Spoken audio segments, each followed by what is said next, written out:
Welcome to Monday, April 21st, 2025. This DayWeather podcast brought to you by ConverseCountyTourism.com. Feel the energy of Converse County. Explore Douglas's railroad heritage, Ayers Natural Bridge, and the Jackalope legend. Glen Rock boasts scenic trails, dinosaur history, and small town charm. Plan your visit at ConverseCountyTourism.com. Well, textbook April weather, which means a little bit of everything, like the picture here of a lot of snow in the background, although we don't see a significant snow event this week. But what we do see is a pattern of seasonal temperatures. What do I mean by seasonal? Seasonal means temperatures aren't going to be very far from the 30-year average of temperatures. You'll have some days that are a little cooler than normal, a little warmer than normal, but nothing that's going to deviate too far from the averages. So that's a pretty typical pattern. And when you get into a pattern like this, late April headed towards May, you're going to get enough instability that afternoon showers will pop up. We saw some showers in some areas yesterday. Today and Tuesday will be similar.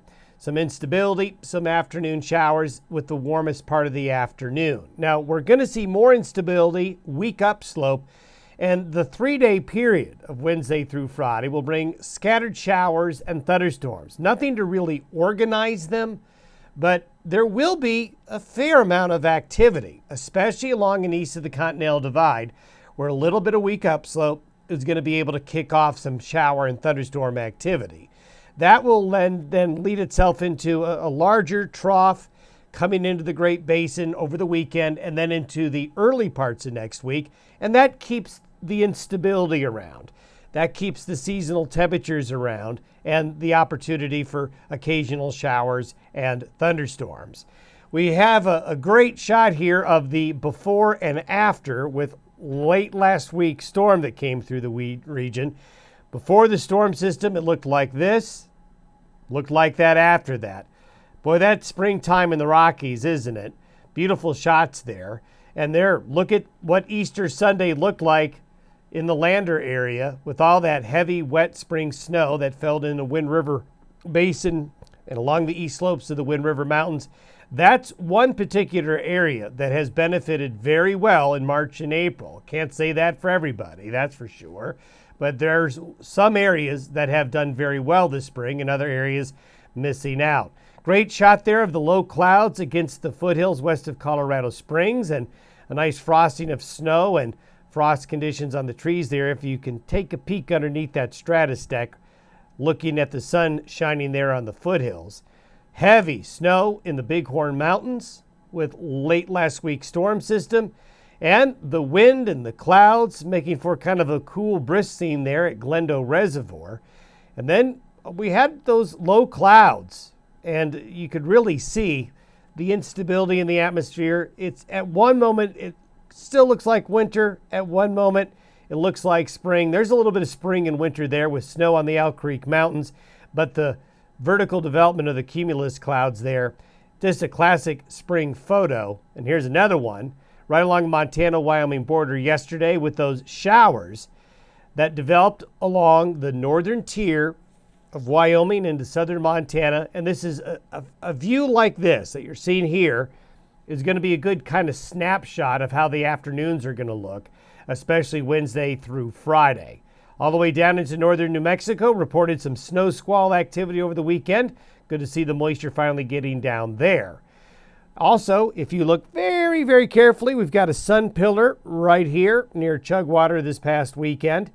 And beautiful sunrises and sunsets with the layered clouds. Another great shot of a sunrise. Sunset, not sure which one that is, but beautiful shot nonetheless there coming out of Star Valley last week. Also, wanted to show you this. This is neat. Jan Curtis was able to get a time lapse of what's called basically the Earth shadow going across the region and also a pink orange glow referred to as Venus Belt. Go to Jan's Flickr page and you can learn more. And you can see here, beautiful shot. Just watch carefully. You can see the Earth shadow and the glow go across.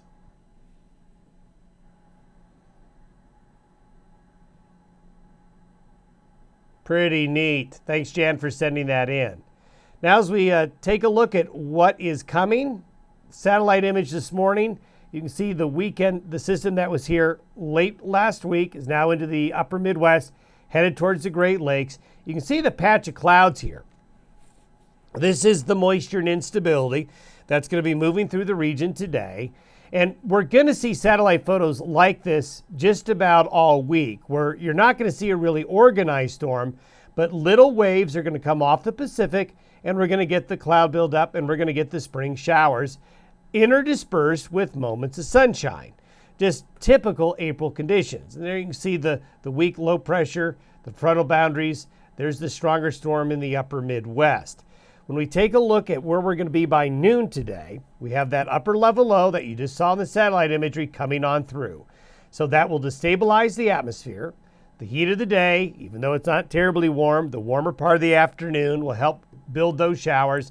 And you can see we've got other low pressure systems coming in on the back side.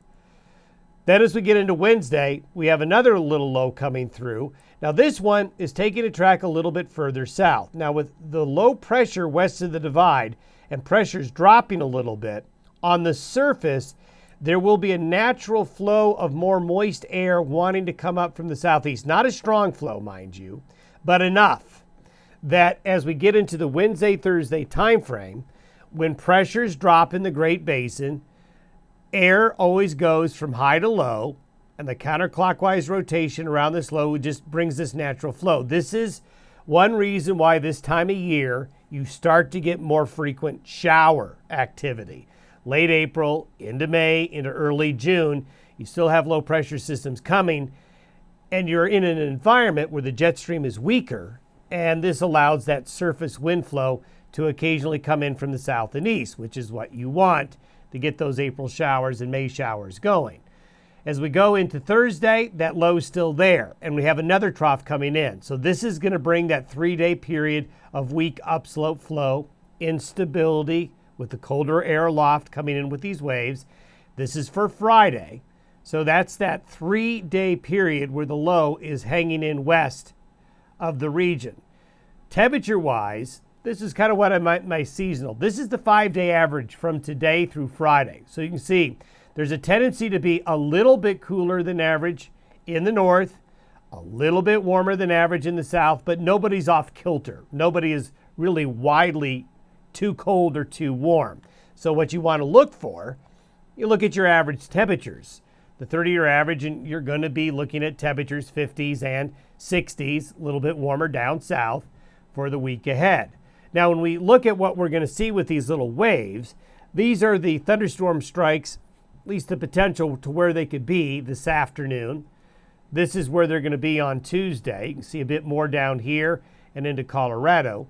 As we get into Wednesday, you'll see a pattern here for Wednesday, Thursday, and Friday. Along and east of the divide and out into the plains, but also a little bit west of the divide, with these areas of low pressure hanging out back here, you're going to see cloud buildup and afternoon showers and thunderstorms pop up. So that's Wednesday, that's Thursday, and that's also going to continue into Friday. So if we put the next 5 days together, today through Friday, you can see there's a bias of where the showers and thunderstorms are going to want to be. Along and east of the Continental Divide. Deeper moisture out here means better, more productive rainfall for Kansas, Oklahoma, Texas, but also there are patches of blue here. So you're going to get some of these areas that will produce measurable rain, but they're scattered showers. So it's all up to luck and chance whether or not you're underneath one of the heavier showers or not. But at least the opportunities are there during this next 5-day period. When we get into the weekend, this is by noon Sunday, we have a larger, more organized trough that's going to take its time coming across the Great Basin and into the plains between the weekend and towards the early to middle parts of next week. And again, that's going to keep a weak upslope going. So there's going to be frequent shower activity and occasionally a thunderstorm here or there over the next 7 to 10 days. Have yourself a great Monday. We'll see you tomorrow.